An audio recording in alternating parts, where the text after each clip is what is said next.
Assalamualaikum warahmatullahi wabarakatuh. Bertemu lagi dengan saya Cikgu R. Pada kesempatan kali ini saya akan membuat bolu tape singkong yang rasanya enak, teksturnya lembut, tidak garing.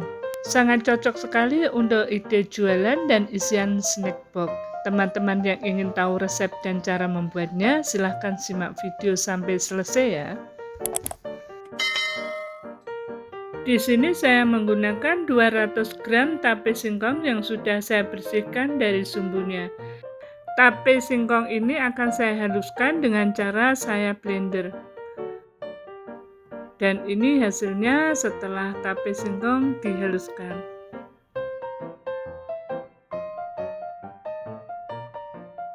Selanjutnya siapkan wadah dan kita pecahkan 4 butir telur. Masukkan 150 gram gula pasir, 1 saset vanili bubuk, 1 sendok teh ovalet, bisa diganti TBM atau SP. Gunakan mixer kecepatan paling rendah di awal pengocokan sampai semua bahan tercampur rata.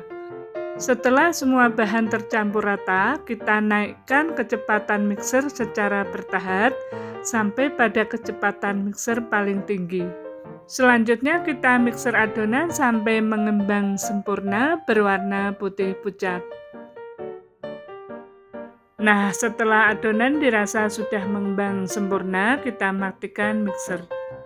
Dengan bantuan ayakan kita masukkan 200 gram tepung terigu, 1 sendok tepung maizena, 25 gram susu bubuk. Di sini saya menggunakan 1 saset susu Denko. Dengan menggunakan ayakan ketika kita mencampurkan terigu ke adonan akan menghindarkan tepung terigu yang bergerindil masuk ke adonan. Aduk tepung terigu dengan mixer tanpa dinyalakan supaya nanti kalau dimixer tepung tidak berhamburan. Mixer dengan menggunakan kecepatan paling rendah sampai adonan sekedar tercampur. Kalian juga bisa menggunakan spatula untuk mencampur adonan ini. Selanjutnya, masukkan sebagian dari tape yang sudah dihaluskan dan tambahkan sedikit margarin untuk memudahkan mencampur adonan. Adonan kembali kita mixer dengan kecepatan paling rendah, hanya sekedar tercampur saja. Jika kalian khawatir pengadukan dengan mixer akan menyebabkan adonan turun, maka kalian bisa menggunakan spatula untuk mencampur adonan. Masukkan semua tape yang tersisa dan tambahkan juga margarin untuk memudahkan kita mengaduknya, tidak terlalu kental.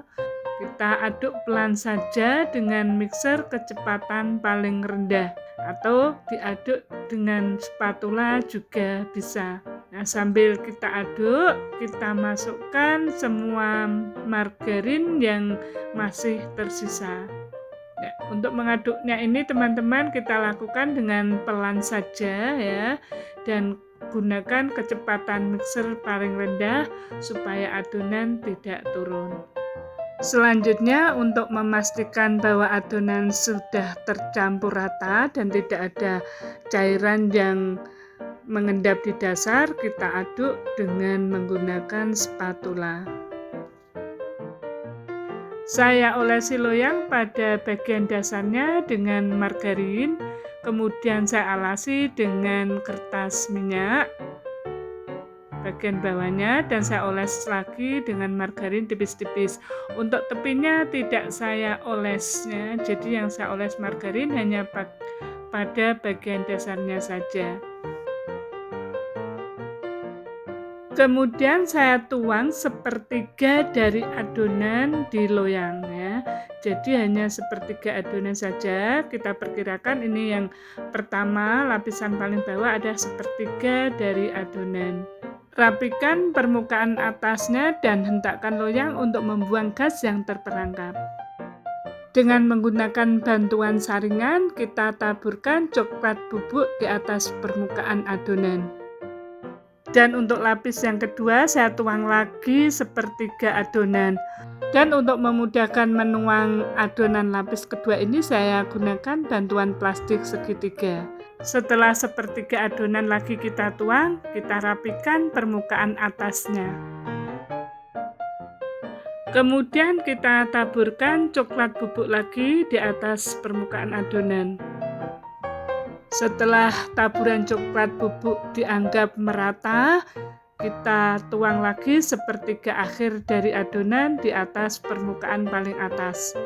Masih tetap menggunakan plastik segitiga supaya memudahkan kita menuang adonan.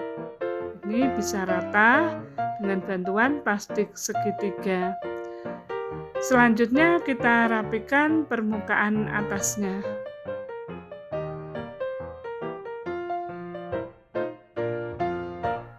Dan terakhir ini saya taburkan keju parut di atas permukaan adonan akhir.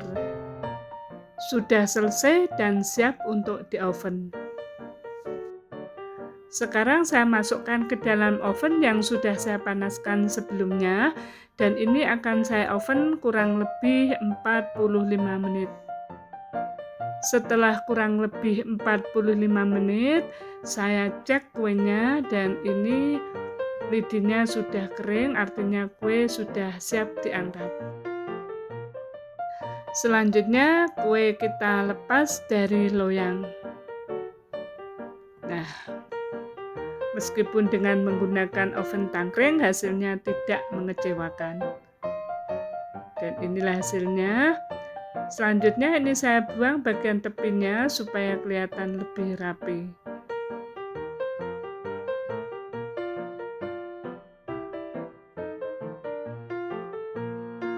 Kue saya bagi menjadi 2 bagian dan ini hasilnya, teman-teman lihat ada polanya dari taburan coklat bubuk tadi. Saya iris-iris kecil. Nah, ini hasilnya ya.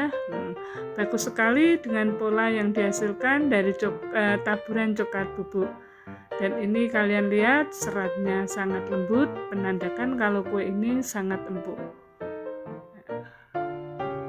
Empuk sekali, lembab juga. Bismillah. Rasanya enak ya, terasa coklatnya juga. Jadi supaya rasanya enak, pergunakan coklat bubuk yang berkualitas. Selain lembut, ini kuenya juga pas untuk asin dan manisnya. Dan teksturnya ini juga empuk sekali. Terima kasih sudah menyaksikan tayangan video saya, semoga bermanfaat. Dan terima kasih juga untuk teman-teman yang sudah mendukung Cikgu R Channel dengan memberikan subscribe, like, dan komen. Sampai bertemu lagi di video saya selanjutnya. Wassalamualaikum warahmatullahi wabarakatuh.